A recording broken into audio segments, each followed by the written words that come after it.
Good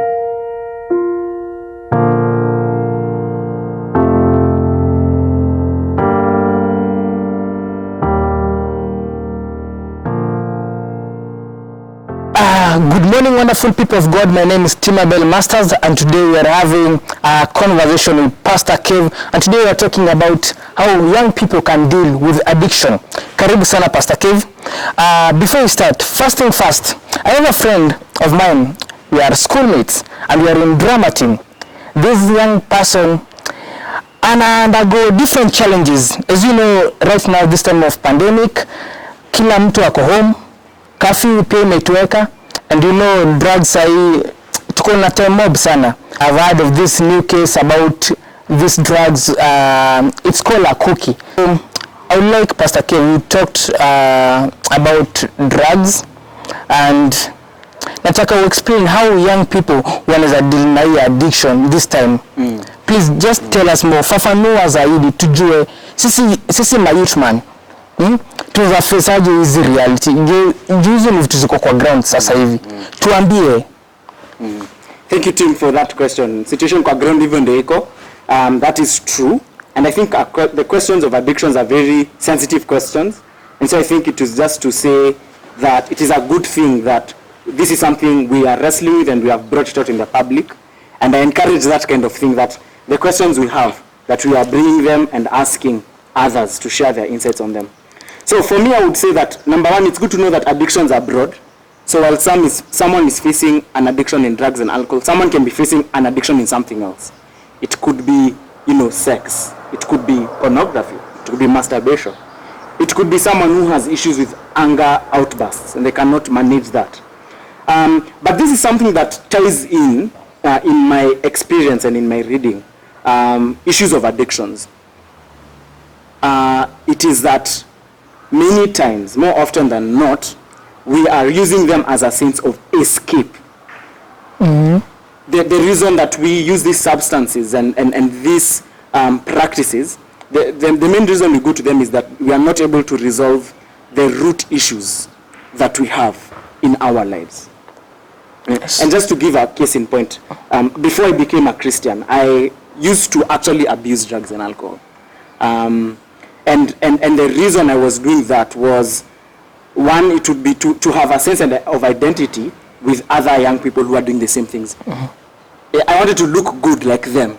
That was one of them. The other reason was that I had some issues in my own life that I was finding hard to resolve. And I found that when I would use these substances, they would give me a temporary high and would help me to forget the problem that I have. But the reality is, it only helps you momentarily. It does not fix the problem. And so by the very nature, addictions are temporary solutions to important problems that we have. They are temporary solutions to big problems that we are facing. Well said, well said. So the question for us is, how do we deal with these root issues so that we don't go to the substances and the practices that keep us not only temporarily high, but also that can lead to a path that leads to darkness and despondency and death. What is the solution for this? Now, there's a writer, Ed Welch, he writes in his book Addictions, he says this: addictions are disordered worship. Addictions are disordered worship. In other words, rather than worshiping God, we as human beings have worshipped other things. We have worshipped a sense of identity. In other words, I want to look in a certain way, and I will do anything at any cost to look like that. Disordered sense of worship. Rather than worshiping God, I will worship sex. Rather than worshiping God, I will worship money. Rather than worshiping God, I will worship anything else other than God. That is the chief problem for us. So addictions are just an indication of disordered worship, that we have not fixed our minds and our hearts and our souls on what truly counts. So two things I would suggest for us to get our way out of addictions, because we're saying addictions in the end lead to death. This is what I would suggest. One, it is that we would fix our minds on God. And I like to give this illustration, Tim. I know because you have heard me share many times. You know this. I say this many times. Those problems that we have in life, they are like small lights in a building.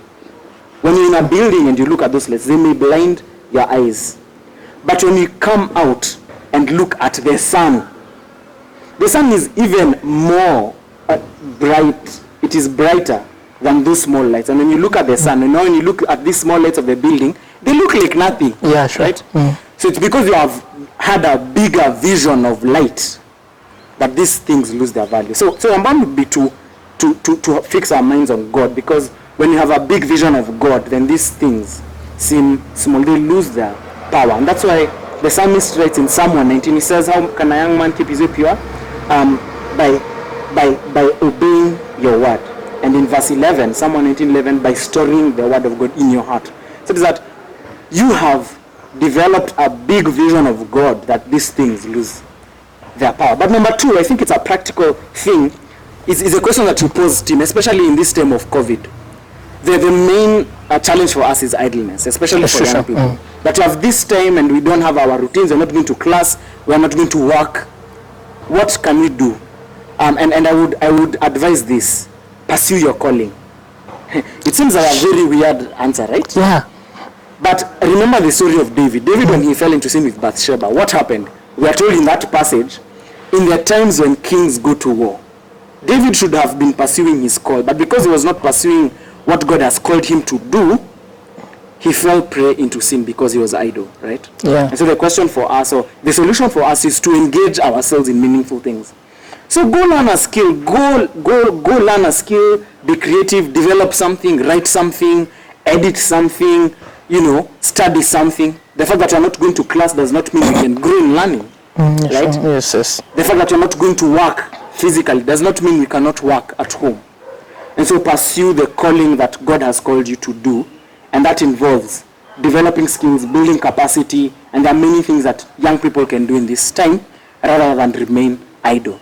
So addictions, disordered sense of worship, yeah. What can we do? Have a big vision of God. And number two, be practical in how you use your time. Pursue your calling, pursue your purpose. I think those are helpful solutions on the question of addiction, Tim.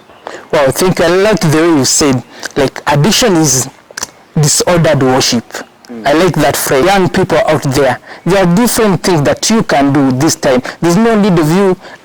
Develop your life, develop your inner life. There are so many things that you can do. Whether it's cooking, just discover a new skill. There are so many things. Thank you, Pastor Kev. Your parting shot before we end the show. I think of the things that we are wrestling with. Those are small lights. Let us look to the light of God. Pursue your calling. Thank you so much. Goodbye.